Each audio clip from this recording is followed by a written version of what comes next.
Nitra Láňska dobre, proste maličkosti, spravili sme o chybu viacej a sme prehrali. Všetko to ale vyzeralo nádejne, vyhrávali ste 3-2, mali ste to, ten zápas možnosť v rukách udržať to vedenie alebo prípadne ešte pre ďalší gól? Presne tak, proste keď ideme do tretej tretiny s tým, že vedieme, mali by sme troška ináč hrať, troška sme ako keby boli ustrachaní, keby sme sa bali toho, že vedieme a škoda toho, no. Bol rozhodnutý ten gól nešťastný, ktorý sa tam vlastne pritačovaný dostal za brankára?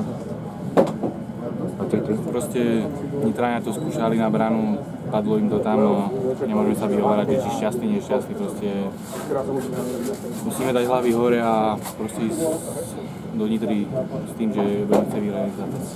Vy hrajú v podstate prvé dva týmy, takže tam naozaj niekedy je ten kúsok šťastia. Jasné, je to presne o maličkostiach, o tých malých veciach, detailoch. Proste dneska sme spravili o chybu viacej a Nitra vyhrala. Ste šli s cieľom zvládnuť všetky domáce zápasy?